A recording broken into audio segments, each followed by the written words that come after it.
Robin Hood Radio presents Stage Right or Not with Michele Willens. Michele is a longtime journalist and herself is a published playwright of several theatrical works. She's a frequent contributor to the Huffington Post, Daily Beast, and the Atlantic websites. Another opening of another show. Well, a few weeks ago, while I was in, of all places, Montgomery, Alabama, I went to a minor league baseball game.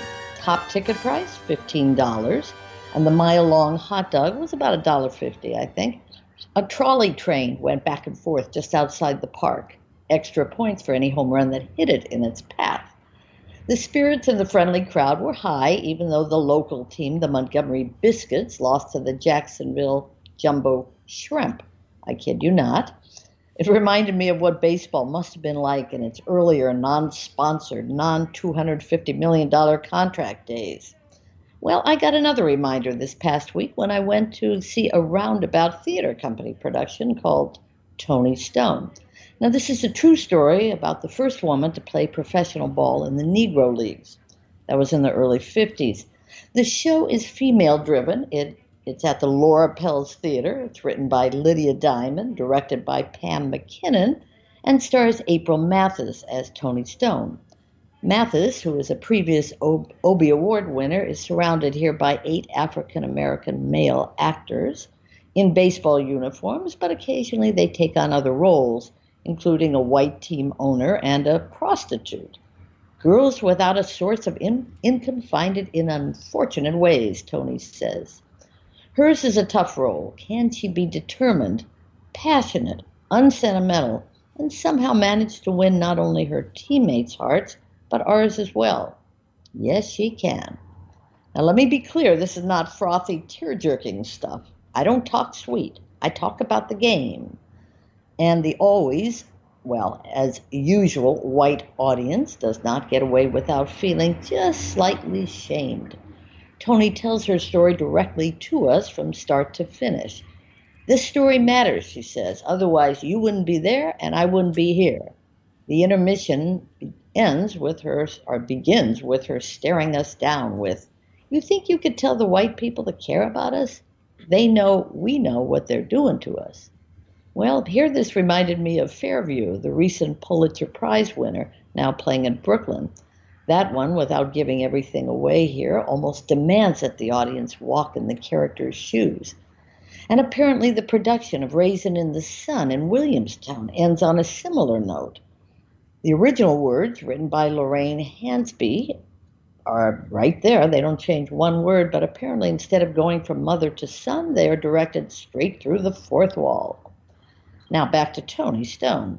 Lydia Diamond is a first-rate writer. So many on-point sentiments in this one. One of my favorites, which could be about all athletes. That's old in baseball years, but young in regular years. Tony spouts statistics as a form of personal therapy. This woman was onto the Moneyball system of the game way ahead of her time. The play has a few more weeks to run. I don't foresee an extension as half-price tickets are being sold and there were many empty seats. Nevertheless, it has received strong reviews and word of mouth and could certainly travel to just about, well, any city where America's pastime is played. Who knows, it may even end up in Montgomery. Now, sports plays have not had a winning record on stage, by the way. This one avoids most of the traps, smartly staying behind the plate. Most of the action happens in the dugout or on the bus. At least 2 past shows about the Yankees were awful, as was one about football coach Vince Lombardi. A couple tennis-themed productions also missed. There was one other baseball play that was considered a game changer. That was Take Me Out by Richard Greenberg, which dealt with the difficulties faced by a gay player. Now, it won the Tony in 2002 and happens to be returning in April of next year. It's going to star Jesse Tyler Ferguson of Modern Family fame, so we'll see how that one holds up. Now for some other Broadway talk. I am often pessimistic about shows that do well in small venues and then move to the biggest arena. The Public Theater has had the best and most disappointing results, I'd say. Chorus Line and Hamilton are clearly the examples of the first, but there have been others like Eclipse and Bloody Bloody Andrew Jackson, which did not transfer well. Well, the latest to sign up is A Girl from the North Country. It had a highly successful run at the Public this year And now it's been announced that next February it'll move to Broadway. I enjoyed the show, and you won't find a bigger Bob Dylan fan, but I truly cannot see this brooding and intimate Depression-era piece being a hot ticket. Dylan's music appeared once before on Broadway in a mess of a dance theme show by Twyla Tharr. Meanwhile, yet another couple closings, starting with Pretty Woman. Frankly, I had forgotten that one was still up. I think the Tony nominators obviously felt the same.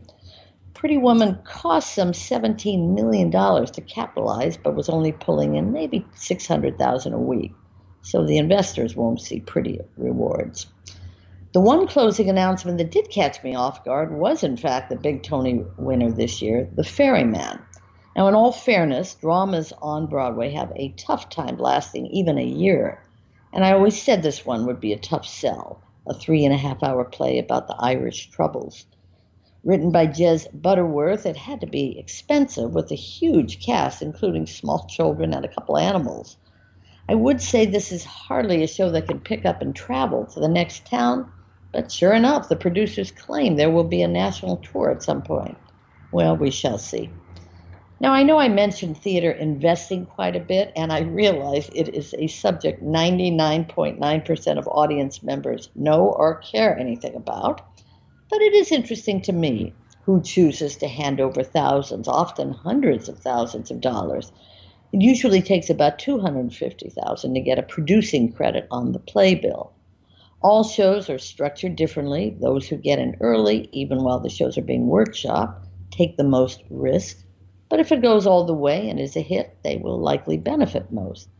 Some shows take on new investors for national tours. Ultimately, it is the main producer or producers who make the decisions during a play's run. For example, we've talked here about those huge full-page ads that To Kill a Mockingbird often runs, even though virtually every seat to that has been sold out for months to come. Well, that is solely the choice of the main producer, even though investors may look at those ads and think, hey, that's hundreds of thousands of dollars you could be paying back to us. Anyway, it's a complicated, interesting world, not really unlike bundling in politics these days. Anyway, like I said, the great majority of us need not worry about any of this, but it is worth understanding that a lot of money is raised and never seen again. But Jill, who can blame those who love theater and want to have a say in what gets on their stages? Do you remember a long time ago there was this saying? It dates me, but it's a few hundred. He who pays the piper calls the tune. There you go. I mean, truly, if you, and I think the same is true in, you name it, people who actually pony up the cash. And this is a practical thing that I think there needs to be, whether or not one is focused on the intricacies of actually putting up a play or a movie or it's important to realize, particularly in these times, that someone has to pay. And what this is, where I'm going with this is, I don't know if you recall that in the last weeks or months, certain people have taken positions, political or otherwise, about the sources of their backers' revenue. Well, yes, certainly in the art world, I would say that's true, right? Right. No, I understand, but it's a hop, skip, and a jump. It's the art world. And the only reason I say a hop, skip, and a jump is because it can emerge at any time. But Absolutely. There was a play that Harvey Weinstein was behind. Remember that a couple of years ago? I think it was before he got into bad trouble, or he was just getting into trouble. But yeah, I think people are very cautious.